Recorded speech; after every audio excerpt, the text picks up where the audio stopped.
Welcome back to my channel, Star Booze. Well, I would like to complete it so and so and so. Therefore you might have succeeded, stated. Well, I was unable to leave. Dude, the bus runs daily. I could sound like God. I've reached my limit of patience. At age 88, Morgan Freeman confessed. Prior to naming the 5 actors he detested the most, renowned for his composure, mannerisms, and expertise. Freeman calling one actor a diva startled fans. Deceiving oneself and another, the most shrewdest man I've ever encountered. Following a Hollywood lifetime, he's at last giving names. And there is nothing on the list. Not quite explosive.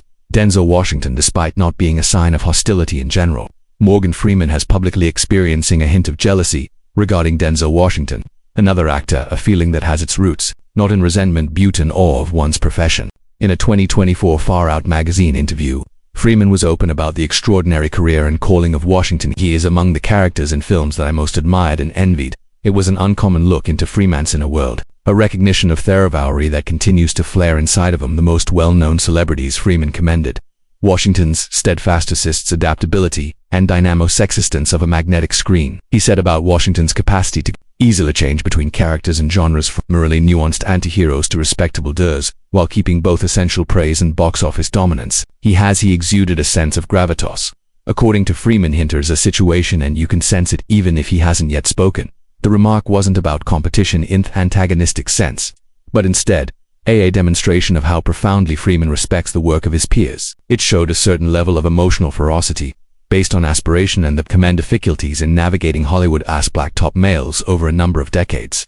Freeman's jealousy was not caused by lack of confidence, yet from a gratitude for Washington's audacious decisions in that he always delivers greatness to his roles. In a company that is frequently driven by ego, Freeman was very honest. What he said had an air of modesty and respect, highlighting a fact that is rarely lauded out loud by his actors, that excellence frequently motivates testuously, and that it can coexist with deep regard.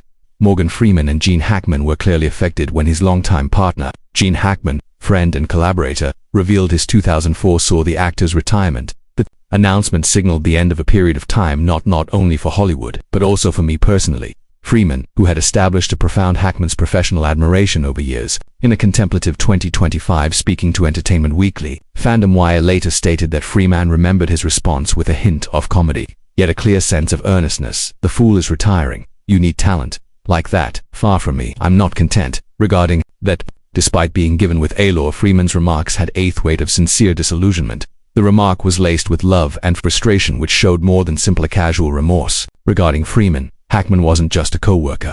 He was unequal in creativity, someone who brought out his finest work and contributed to elevating any scene they were both in. The foolish man's remark is a light-hearted remark that concealed a deeper emotional veracity. Freeman experienced the loss of a combatant, a craftsperson, whose presence on the set compelled him to improve his own performance. Freeman as well as Hackman had a strong chemistry within Unforgiven in particular. Under Suspicion 2000 and 1992, both actors added a dominant sense of seriousness to their parts, frequently portraying characters rich in complicated morality. In numerous ways their relationship was based on reciprocal Cordian tacit comprehension, a type of artistic shorthand that is exclusive Tauruses between equally deep actors and self-control. Freeman's longing response to the retirement of Hackman. The tight relationship between admiration and annoyance may arise when a peer takes. It was not only the sector that misplaced something. Freeman was the one. Personally, Hackman's departure in Empty Room, a reminder that even legends lament the final moments, offered no ships that formally characterized their finest effort. Jim Carrey. In an eye-opening interview with Far Out, Jim Carrey thought back on the magazine-starting ferocity he saw from Morgan Freeman while creating in 2003. Bruce Almighty, an otherwise humorous and playful movie.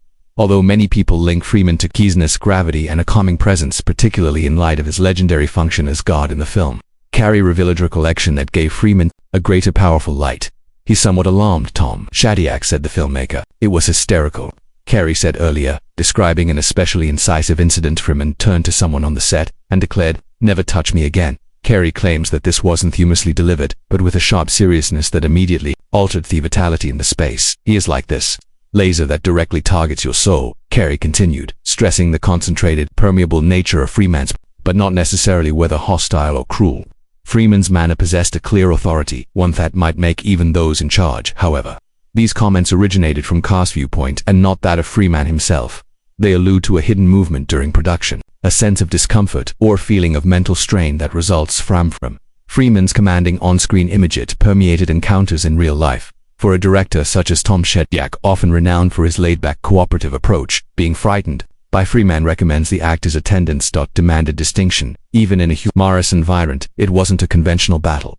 Not in a dramatic manner, but instead an underlying tone of reverence mixed with fear, as though everyone was familiar with Freeman cooled, using only a few phrases or a take a look and change the emotional temperature. Of the space. Affleck Casey.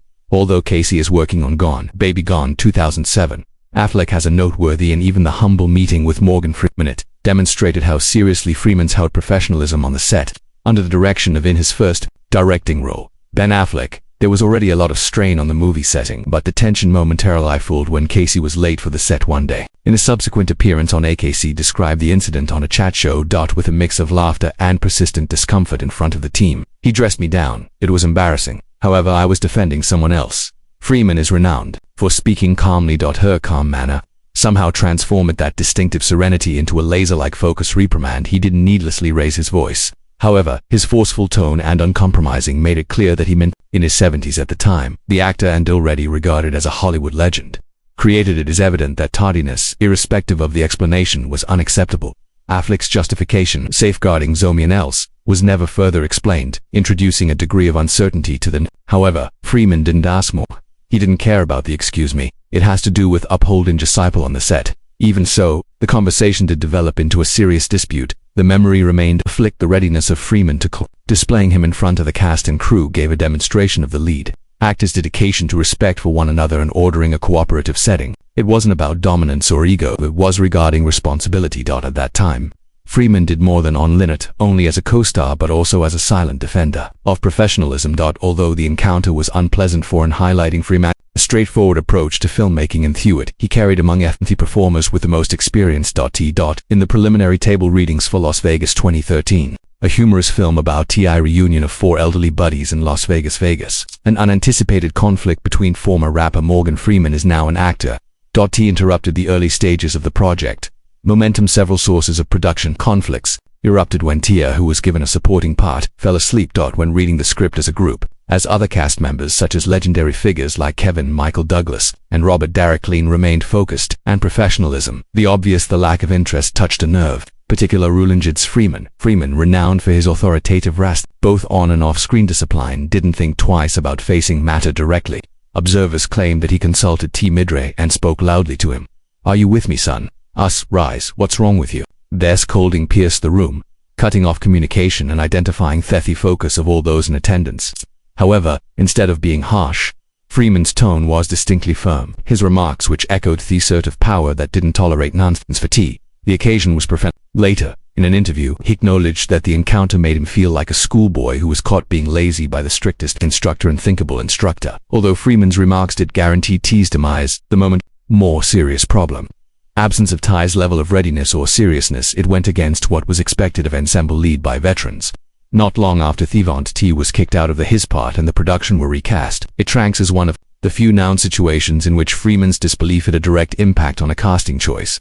What started as eventually the creative tension showed a deeper philosophical gap between Theon of the two artists has roots in Freeman's respect for planning and organization, and Murphy's more relaxed and insiders on the set claimed that Murphy would often show up hours late frequently without going over his lines or appropriately being ready for emotional lessons with weights. Instead of utilizing downtime to practice or polish, he delighted the staff with his performance, using spontaneous impressions and humorous pieces. Although some discovered his hilarious pranks, Freeman developed growing annoyed, especially Murphy's jokes turned serious when moments or disrupted the cadence of other. Freeman, who is devoted to the narrative process, observed Murphy's conduct as a diversion as well as an indication of disdain for the actors, personnel as well as supplies. Later, director Rob Reiner admitted the anxiety during interviews, pointing out that Freeman's tolerance started to wear thin as Murphy started to interrupt more insignificant dramatic moments. Murphy occasionally acted inconsistently, seeking a chuckle, undermining times when emotional consistency. Janet Hershenson, the script supervisor, explained how several attempts were ruined by Murphy's mischievous behavior and how Freeman, typically composed, started to show symptoms of annoyance, a tight jaw, a heavily exhaling, declining to meet Murphy's eye following a spoiled take. Freeman, never angry, he publicly confronted Murphy, but his subdued reprimand was quite telling. According to Freeman's summarized dynamic with precise cutting, Eddie mistakenly believed that being humorous meant being professional. Thus he never does realize that excellent comedy necessitates testimonial to great drama in terms of discipline. It wasn't a personal statement, resentment, but disappointment. Freeman wasn't offended by Murphy. He was shocked to learn that Murphy showed no regard for the craft they were both dependent on. It was this absence of mutual comprehension that eventually led to write their tumultuous cooperation. Kevin Costner. The role of Kevin Costner to Morgan Freeman's top personal blacklisting is less about personal hostility and more regarding a deep-seated annoyance at work. One that stems from Freeman's refusal to tolerate unbridled ego posing as an artist. Their problematic relationship started at the beginning of the 1990s, when Costner was soaring on the enormous Dances with Wolves triumph, which won him 2 Academy Awards for Best Film and Top Director.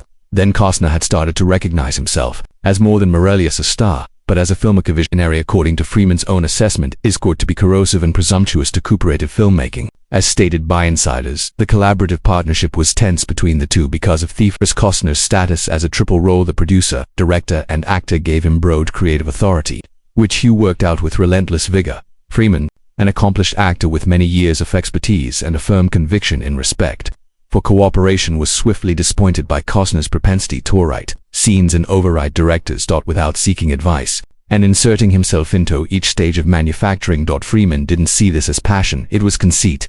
Jim Wilson, the producer, subsequently disclosed that Freeman made an effort to voice concerns regarding Costner's excessive use of sound for professionals. His recommendations to the director honor the script or the actors served as equals instead of props in Costner's idea was greeted by apathy. Costner, surfing the vital wave praise and financial success, showed incapable of criticism. Specifically, what Freeman was annoyed by the nuanced manner Costner, even though he collaborated with reputable operas, would frequently return to the story surrounding himself, excluding even experienced performers such as Freeman to assist his own picture. The surroundings in which generated was a subtly chaotic one. Frequent script modifications, conflicts, imaginative ideas, as well as a feeling that the others were just orbiting Costner's pride.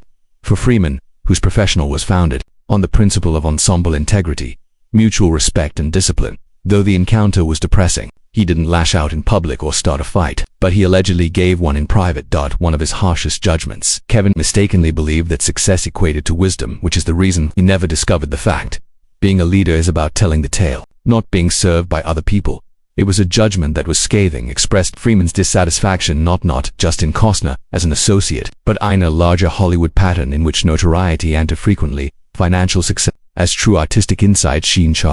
Charlie Sheen is holding a Morgan's special and unfortunate location. The way Freeman sees Hollywood, not only as a disturbed individual, but as their representation of all that Freeman discovers damning to an industry that also frequently permits harmful behavior in the celebrity's name. At the beginning of Sheen's, Freeman allegedly noticed a flicker during his career with potential, a youthful performer with dramatic potential and a history of family in cinema. However, that hope quickly turned into severe disappointment, and ultimate disdain. Freeman was troubled by not just Sheen's destruction of herself, but the collateral harm that it caused to the surrounding professional community. Their limited cooperation, short relation, took place at a time when Sheen's reputation had already started to grow to break apart. Freeman joined the project, wishing for professionalism but finding it to be greeted with mayhem. That the infamously unpredictable nature of Sheen combined with ongoing drug misuse problems led to a poisonous workplace. Surroundings. He was often late, frequently ill-prepared, and occasionally blatantly unbelievably on set. Freeman, renowned for his exacting self-control and regard for the craft,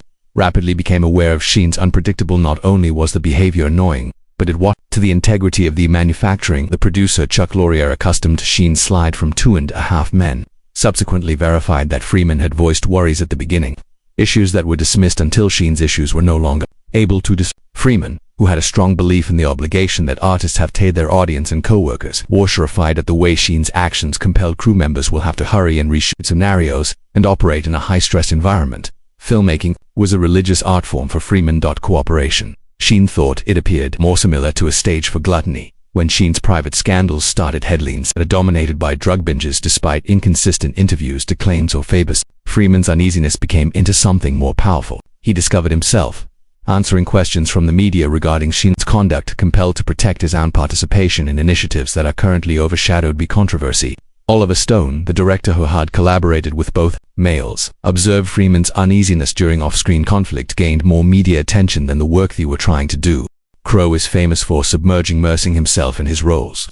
Started contesting Freeman's understanding of impotent scenes. Though imaginative discussion isn't unlike other actors, Crowe accepted it. Moreover, challenging Freeman's reasons, recommending differential deliveries as well as teaching casting actors and delivering theatre lines. Freeman, who thought firmly believing in the director's vision and honoring the cooperative pursuit, discovered Crow's infringing ensemble. Things got worse when Crow's temper, which is already well known in Hollywood circles, resulting in frequent outbursts at crew members. What ought to have been the days of straightforward shoots were hampered by power struggles, emotional outbursts, and needless friction. Freeman, who had made a living by stability and respect for one another, discovered atmosphere that is not just disagreeable but harmful in a creative way. In spite of his customary, even Freeman was diplomatic and patient, seen displaying warm, short reactions, obvious annoyance, and purposeful retreat from off-camera involvement. What cemented the division, limited to what took place on site but what followed. While in the press reports, Crow allegedly rejected Freeman's art as antiquated, suggesting that younger performers contributed greater genuineness and unadulteratedness to their performances. Freeman, who had devoted several decades to his skills and coaching up-and-coming artists, thought the comments were offensive and incredibly uninformed.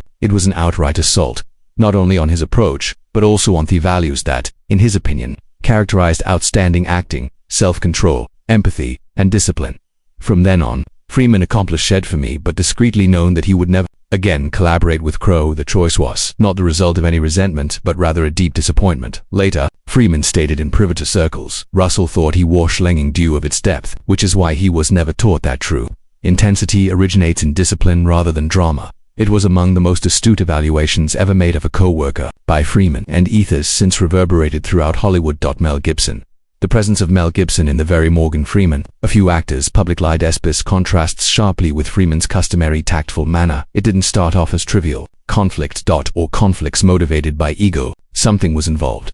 Deeper, an agonizing lesson in expert reckoning. For Freeman, the Gibson's disenchantment represented the sad truth that vast artistic ability could be combined with convictions and actions that are so concerning that they eventually corrupted the art itself. Early on in his professional dealings, Freeman had sincere respect for Gibson, honored the aspiration and technical Braveheart's mastery, and was fascinated by Gibson's dedication to adoring difficult film. Even so, there was discourse potential future partnerships in the meaningful heavy movies that have the ability to examine issues of identity, religion, and however, as Freeman grew more acquainted with Gibson's philosophy and how it permeated his artistic process, the admiration soon turned sour. As stated by Brian Grasser, the producer was involved on a number of the early stages of development. Freeman was extremely unsettled by Gibson's determination to push contentious and occasionally historical or dubious stories into also promising screenplays. What ought to have been creative stories that were neutral started to take on hues, dotting a personal agenda, subtle and noticeable changes that mirrored Gibson's more radical opinions. Freeman observedeth is more than just a creative error, also a violation of a filmmaker's obligation to put humanity in the truth. Ahead of dogma, Freeman's annoyance became silenced. Opposition. He started to distance himself from Gibson's projects, including variations in creativity. However, the pivotal moment was not inventive, it was intimate. When Gibson is not on screen, controversies increased, especially Heist's extensively reported anti-Semitic statements, claims of domestic violence, and angry tirades. Freeman had to deal with the difficult affiliation with Gibson. Devon ran the risk of being across as complicit. For a man who thought that narrative was a moral deed with tangible repercussions, this was a boundary that was enduring an unusually open time, according to reports. Freeman confided to close co-workers, Mel showed me that without personality, brilliance is merely hazardous intelligence. As well as hazardous, there is no place for intelligence in narrative that influences people's perceptions entire world. That declaration became into Freeman's last word about the issue. A direct message, not only Gibson, but also the accountability that accompanied. It was an uncommon yet potent public appearance by a man who hardly ever makes adversaries but refuses to overlook the price when morals and art diverge. Morgan Freeman's complex relationship with Will Smith's dislike did not explode in public disputes or outbursts. It gradually deteriorated. A gradual breakdown of trust and reverence derived from Freeman's opinion of Smith's computed ambition. Although many in Hollywood were impressed by Smith's rapid ascent and captivating demeanor, Freeman, renowned for his direct honesty and respect for the actor's craft, eventually stopped seeing Smith as another artist and more as a perceptive careerist disguised in charm. According to reports, their first cooperation started off with a bang. Freeman greeted Smith's expertise in Zealand, even gave the younger actors credit, showing respect for veterans such as himself. Smith was always well-groomed in public, eager to show support for Freeman in speeches, for awards and interviews. If him as a source or mentor of motivation, Freeman initially appeared flattered, but gradually that admiration started to feel dishonest in the background. Freeman noted patterns that caused him anxiety. As stated by Freeman and producer Jerry Bruckheimer, how Smith used connections with well-known celebrities, Freeman included, but not as chance for real development or guidance, but as using strategic optics to enhance his reputation as a revered, serious performer. Freeman became suspicious as Smith frequently brought up him in interviews, making use of their professional organization to support histories from the awards season, while ignoring Freeman's suggestion in privation, the complexity of characters, the choice of writing, as well as artistic susceptibility. The last pause occurred when Smith, while lauding Freeman in public as a mentor influence, secretly rejected his creative counsel, instead choosing to more ostentatious roles that prioritized the box office profits over creative value. This was viewed by Freeman as a betrayal, not of friendship but with a creative bent. Smith's actions demonstrated the most Hollywood opportunism in a hollow form, utilizing other people's reputation without exerting effort to obtain it. Freeman's choice to keep his distance was solid but silent. He didn't give public criticism, but co-workers took note the cold professionalism that takes the place of any warmth in their relationship. Later, in private discussions, Freeman summarized his disappointment with a keen sense of clarity. Will perfected creating the illusion of depth, without never giving up on the challenging task after discovering it, which is the distinction between being a movie star and as well as acting. Instead of resentment, there was a profound disachtant from a man who had invested maintaining the trade throughout his life, seeing Hunstead be utilized as a stepping stone rather than a goal unto itself.